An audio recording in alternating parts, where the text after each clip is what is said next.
right here. Y'all hit the thumbs up. Support the channel, man. Sometimes you gotta look back and analyze boxing on another level. And the only person I could have seen beating Floyd Mayweather in his era was Winky Wright because of his style. With the high guard, the coming forward and throwing punches off the throwing combinations off of his off of his jab. Not throwing hooks. People usually throw the hooks off their jabs. He throwing combinations off his jab and really have a good understanding of the center line, how to control and manipulate the center line with the jab and trying to get you off balance with his jab and the way he move around and can catch you. You always gotta maintain that. And he's the only one I seen out. I see him out jabbing. I could see Floyd being backed into a corner because he's a big guy. And I don't see Floyd timing his jab. I see Floyd running into a lot of shots and it been an awkward fight for Floyd Mayweather. But Floyd is the master of making adjustments, and maybe Floyd making adjustments, but I don't see it. I see Oscar De La Hoya. Oscar De La Hoya, same thing. Oscar De La Hoya is a natural southpaw. I just see Oscar getting out jabbed, backed up, and beat up. The same way he just beat up Felix Trinidad Vargas, Tarver. He beat up a lot of people. He beat a lot of people up. Gave Bernard Hopkins fits. Was one of the most underrated boxers out there. They're beating up a legend. Beating up a legend like Felix Trinidad, like he was a kid. Like he was a kid on no damn playground. Beat the shit out of Felix Trinidad. And Trinidad was a dangerous puncher.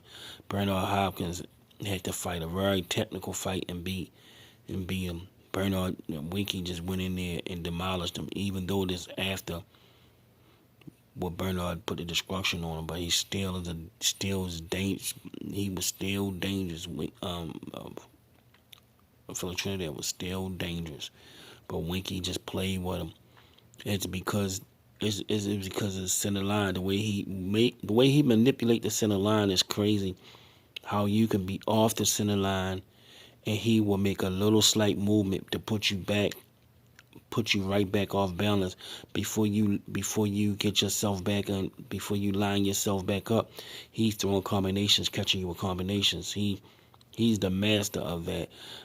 He the only person that I see that's better at it than Tommy Hearns, because Tommy Hearns was a genius at manipulating the center line, but Winky is better than him. Cause you be lined up with him, before you know it, he'll feint a couple of jabs, paw a couple of jabs, shoot a couple of jabs out there, bop, move around. Before you know it, you off balance. You trying to line back up the right way without getting counted. He done caught you with a 1-2, bop, bop, bop. Before you know it, he's turning again.